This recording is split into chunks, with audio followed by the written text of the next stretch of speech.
Hello बच्चों। आज हम लोग जो वर्ग 10 प्रश्नावली 4.4 जो द्विघात समीकरण चैप्टर से है उसमें जो है हम लोग दूसरा का पहला क्वेश्चन आज हम लोग पढ़ेंगे जो बहुत ही इम्पोर्टेंट है। ये जो है हमेशा किसी भी परीक्षा का पेपर उठाकर देखिए, बोर्ड हो या फर्स्ट टर्मिनल सेकेंड टर्मिनल, जिसमें भी देखिएगा ऐसा क्वेश्चन आपको ज़रूर दिया है।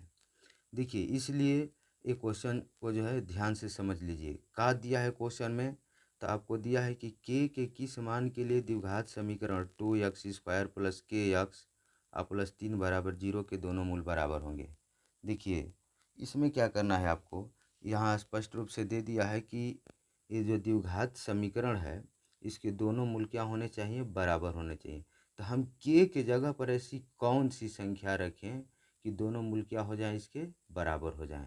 तो देखिए सबसे पहले हम लोग जो है इसका हम लोग द्विघात समीकरण में हम लोग ए का मान लिख लेते हैं।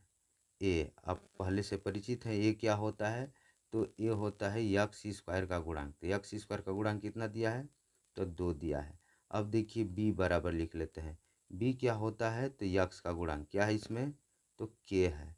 और सी का मान जो होता है अचर पद होता है, कितना है, 3 है। अब देखिए इतना जब दे दिया तो अब हम लोग का काम करेंगे कि यहाँ पर हम लोग लिखेंगे दोनों मूल यहाँ पर बराबर है। तो यहाँ पर लिखेंगे कि द्विघात समीकरण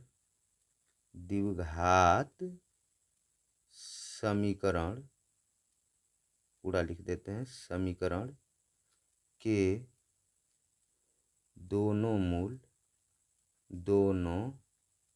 मूल क्या होंगे, तो दोनों मूल आपको बराबर होंगे। दोनों मूल बराबर होंगे यदि क्या रहेगा, तो b² माइनस 4ac बराबर में क्या हो, तो 0 हो। या इसके जगह पर हम लोग जो है d बराबर भी 0 लिख सकते हैं। तो देखिए इसी पर हम लोग बनाएंगे, k का मान निकल जाएगा। देखिए यहाँ पर b का मान कितना दिया है, तो k दिया है। तो यहाँ पर हम लोग लिख लेते हैं k ऊपर स्क्वायर रख लेते हैं माइनस 4 गुणे, देखिए ए सी में गुणा है, ए का मान कितना है, 2 है, सी का मान कितना है, तो आपको सी का मान आपको दिया है 3 दिया है। देखिए बराबर में क्या है, तो 0 है। अब आगे हम लोग हल करते हैं। या हो जाएगा के का स्क्वायर करेंगे, क्या हो जाएगा, तो के² माइनस 4 दूना 8 का कितना होता है, तो 24 बराबर 0। अब हम लोग का काम करते हैं कि 24 को हम लोग 0 की तरफ ले जाते हैं। क्यों, क्योंकि इसके जाति का है। तो अब हो जाएगा के² बराबर हो जाएगा आपको 0 अब प्लस कितना हो जाएगा, 24, क्योंकि माइनस है तो इधर जाएगा, का चीज में हो जाएगा, प्लस में हो जाएगा। अब देखिए या हो जाएगा आपका के² बराबर जो है कितना हो जाएगा, तो 24 हो जाएगा। अब हम लोग का काम करते हैं कि के² बराबर 24, इसलिए हम लोग जो है देखिए के का मान ज्ञात करना है, ना कि के² का। हमको के का मान ज्ञात करना है। तो के का जब मान ज्ञात करना है तो हम लोग के बराबर रखेंगे। लेकिन इस पर ध्यान दीजिएगा, इस पर क्या था, स्क्वायर था। स्क्वायर को हम लोग छोड़ रहे हैं। तो स्क्वायर को छोड़ेंगे यानी हटाएंगे, तो दूसरे पक्ष में जाने पर क्या हो जाता है, स्क्वायर हटता है तो अंडर रूट बन जाता है, वो भी क्या लेकर, तो प्लस माइनस मूल में है, तो अंडर रूट में कितना रख देते हैं, 24। अब देखिए यहाँ पर इसलिए के बराबर आपका हो जाएगा।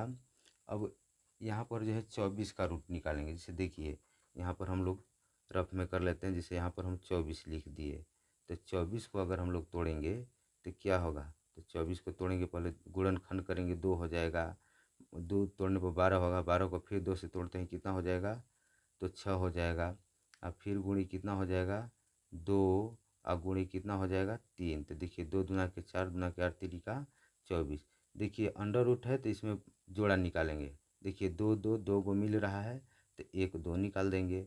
लेकिन इस 2 और इस 2 का जो है जोड़ा नहीं लग रहा है, इसलिए अंडर रूट में ही इसको रहने देते हैं।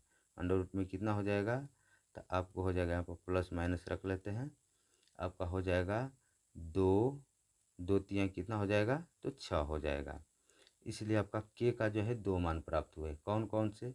तब देखिए, एक के का मान हो जाएगा 2 आई अंडर रूट में 6 प्लस में एक क्या हो जाएगा के का मान 2 माइनस अंडर रूट 2 आई अंडर रूट 6, ये जो है किस में हो जाएगा? तो माइनस में हो जाएगा। यही दोनों क्या हुआ? तो आंसर हो गया।